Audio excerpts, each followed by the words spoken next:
लेकिन आपकी रूह की जो ग़ज़ाइयत होती है, मुझे लगता है वो ये होती है कि आप लोगों से मोहब्बत करें, प्यार करें, ताकि आपको इत्मीनान और तसल्ली मिले। इंसानों से प्यार और मोहब्बत और ज़रूरतमंद इंसानों की मदद के अमल को हर दीन और मज़हब में तहसीन की नज़र से देखा जाता है। लेकिन दीन इस्लाम ने खिदमत इंसानियत को बेहतरीन अखलाक और अजीम इबादत करार दिया है।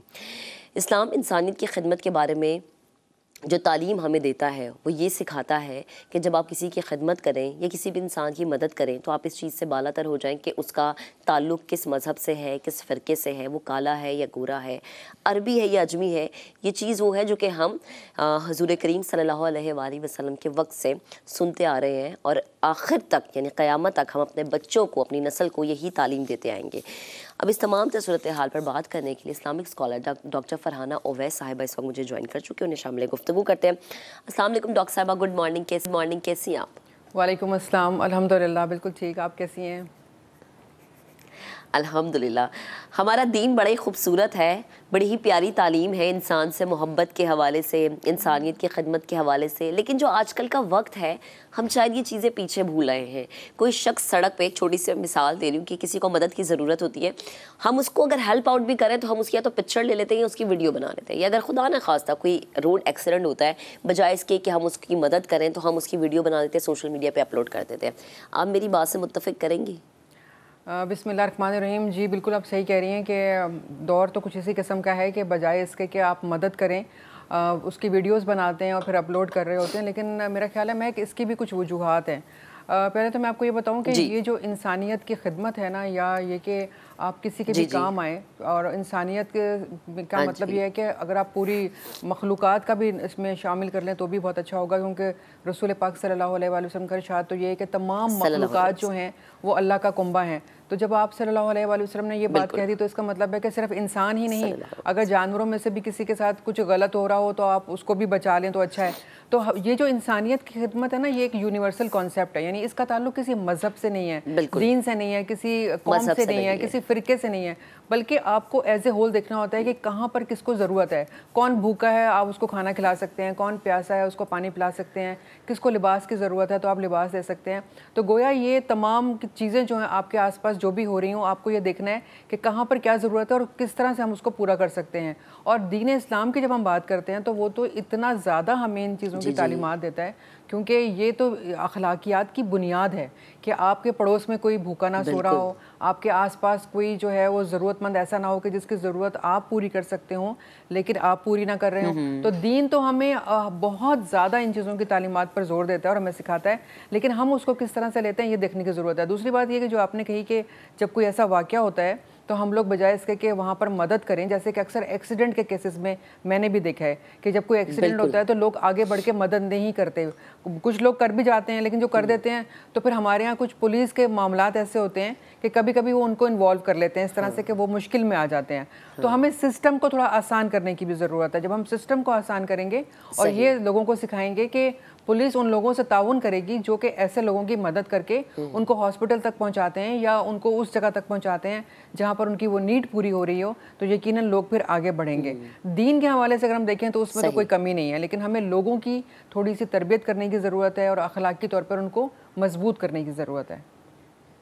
सही। अच्छा डॉक्टर साहब, जब हम बात करते हैं ना कि हमारा दीन ये सिखाता है कि मदद के लिए आपने आगे बढ़ना है, इस चीज़ से बालातर हो के सामने वाले का फ़िरका क्या है, सामने वाले का मसलक क्या है, आई थिंक इसके अंदर सबसे जो मेन चीज़ है वो आपके घर का ब्रॉटअप है, आपकी ग्रूमिंग है। क्योंकि अक्सर औकात मैंने देखा कि स्कूल्स में जो बच्चे हैं ना, वही कहते हैं कि जी अच्छा इसकी हमने इससे बात नहीं करनी है, इसको हेल्प आउट नहीं करना। क्यों? क्योंकि जी इसका सेक्ट अलग है, या हमारी मामा ने मना किया कि आपने इससे बात नहीं करनी क्योंकि ये आपके मसलक का नहीं है या आपकी बिरादरी का नहीं है, क्योंकि हमारे यहाँ बिरादरियों के भी बहुत सारे इशूज़ हो जाते हैं। तो आई थिंक इस चीज़ का स्टार्ट आपके घर से होता है।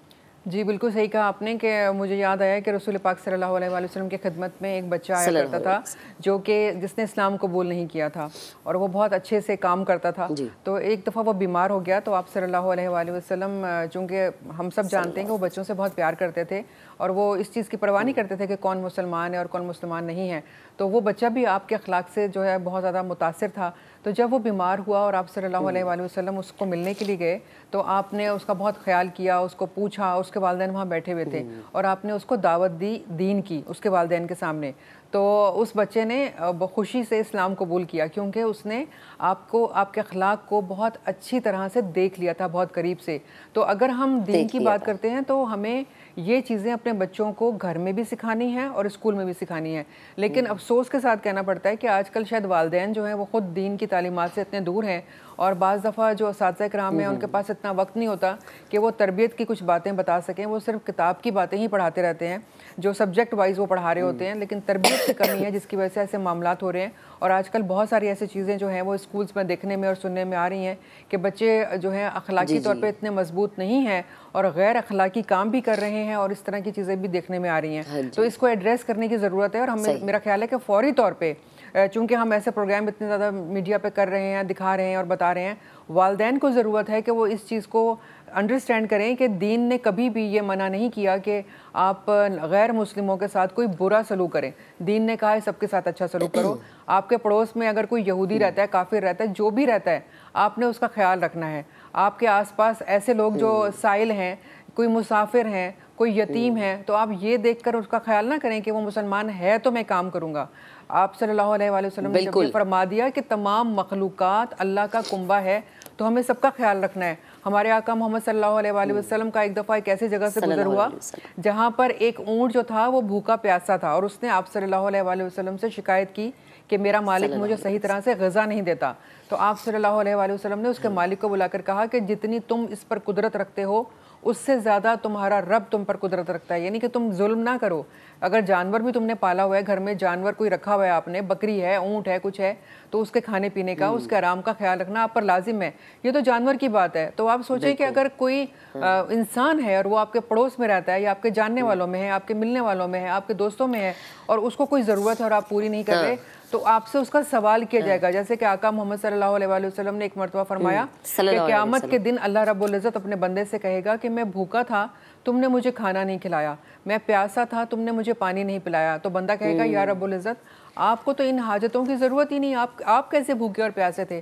तो अल्लाह रब्बुल इज़्ज़त फरमाएंगे कि मेरा फ़लाँ बंदा भूखा था, वो तुम्हारे दरवाजे पे आ रहा है और तुमने उसको खाना नहीं दिया। या फला बंदा प्यासा था, तो इसका मतलब अगर उसको फीड कर देते या उसको पिला देते, तो इसका मतलब कि आपने इंसानी हुकूक अदा कर दिया। अच्छा डॉक्टर साहब, एक दिखावे का भी जिक्र होता है ना हमेशा। अभी एक ब्रेक का कहा जा रहा है, ब्रेक लेते हैं, ब्रेक के बाद जब हाजिर होंगे तो इस हवाले से भी बात करेंगे। साथ रहिएगा। Welcome back once again. Break पर जाने से पहले हम बात कर रहे थे कि इंसानियत की खिदमत, और इस खिदमत के हवाले से हमारा दीन क्या कहता है। हमारा दीन हमें बहुत कुछ सिखाता है, लेकिन ज़रूरत इस अमर की है कि क्या हम सीखते हैं या सीख के सिर्फ दिखावा करते हैं। डॉक्टर फरहाना उवैस इस वक्त हमें ज्वाइन किए हुए हैं। डॉक्टर साहब प्लीज़ मुझे बताएगा कि अक्सर हमने ये भी देखा है, अब चूँकि आगे रमज़ान भी आ रहा है, लोग बढ़ चढ़ के लोगों की खिदमत में आगे बढ़ते हैं, लेकिन कहीं कहीं हमें ये चीज़ें दिखावा लगना शुरू हो जाती हैं। मैं किसी एक को मेंशन नहीं करूँगी, जब पॉलिटिशियंस किसी को राशन का थैला दे रहे होते हैं या किसी के लिए कोई भी किसी भी तरीके से हेल्प आउट कर रहे हो, तो उसमें तस्वीरें बनवाना बड़ा ज़रूरी होता है। तो इस बारे में हमारा दीन हमें क्या सिखाता है? देखिए, ये तो बिल्कुल सही है कि दिखावा करने से दीन ने मना किया है, लेकिन पॉलिटिशियंस का जो है वो दिखाना एक्चुअली इसलिए ज़रूरी होता है कि पब्लिक को पता होना चाहिए ना कि हमारे पॉलिटिशियंस जो हैं वो आवाम के लिए क्या काम कर रहे हैं। तो इसलिए उसको हम दिखावे में नहीं ले सकते, हमें लेना भी नहीं चाहिए, क्योंकि बुनियादी तौर पर उनके जो काम होते हैं उनका काम ही सारा खिदमत से रिलेटेड होता है। तो वो आवाम के लिए जो काम कर रहे होते हैं वो आवाम तक पहुंच रहा होता है। तो इसलिए इसको दिखावा मैं नहीं समझती कि दिखावा होगा। हाँ, लेकिन बाकी जो दिलों का हाल है वो अल्लाह रब्बुल इज़्ज़त जानता है। अल्लाह ताला ने तो बता दिया कि जो काम भी आप करते हो उसकी नीयत के मुताबिक आपको उसका सिला दिया जाता है। तो जो भी आप काम करते हैं, जब आपकी नीयत ये होती है कि आप अल्लाह रब्बुल इज़्ज़त के लिए वो काम कर रहे हैं, तो फिर अल्लाह ताला उसी तरह से उसका सिला भी देते हैं, क्योंकि अल्लाह ताला ने तो यही कहा है कि तुम जिस तरह से दुनिया में जो काम करोगे, आखिरत में तुम्हें उसका सिला उसी तरह से मिल जाएगा। और फिर हमें एक और चीज़, जो रमज़ान का चूँकि करीब आ रहा है, तो हमें पता चलता है कि हमारे आका मोहम्मद सल्लल्लाहु अलैहि वसल्लम सबसे ज़्यादा सख़ी तरीन इंसान हैं, और उनके तमाम मामलात इस तरह के थे कि आप फरमाया करते थे कि अगर मेरे पास ओहद पहाड़ जितना सोना भी आ जाए तो मुझे खुशी होगी, और मैं उसे 3 दिन के अंदर लोगों में तकसीम कर दूंगा। यानी सखावत का ये हाल था आप सल्लल्लाहु अलैहि वसल्लम की।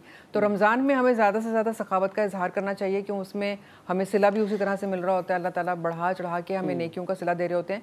लेकिन इसके साथ साथ हमें ये भी जहन में रखना चाहिए, जो कुरान ने हमें एक पैगाम दिया है कि नेकी सिर्फ ये नहीं है कि तुम अपने चेहरों को मशरिक या मगरिब की तरफ फेर लो, बल्कि नेकी ये है कि तुम अल्लाह रब्बुल इज़्ज़त को एक जानो, और जिन चीज़ों पे ईमान लाने के लिए अल्लाह रब्बुल इज़्ज़त ने फरमाया है उस पर ईमान लाओ, और अपने क़राबतदारों पर खर्च करो। साइलिन पर खर्च करो और बेवाओं और यतीमों के काम आओ, ये नेकी है। क्योंकि जब हम ये देखते हैं ना कि अल्लाह रब्बुल इज़्ज़त को राज़ी करना है, और रब हमारा किस बात से राज़ी होता है, तो रब इस बात से राज़ी होता है कि उसके बंदों में आसानियां तकसीम की जाएं। क्योंकि हमारे आका मोहम्मद बिल्कुल डॉक्टर साहब आप दुरुस्त फरमा रही है, क्योंकि जब हम इंसानों के हुकूक अदा करेंगे तो यकीनन ये वो चीज़ें को ज़्यादा राज़ी करती है। बेहद शुक्रिया, आप हमारे साथ मौजूद थी, गुफ्तगू कर रही थी।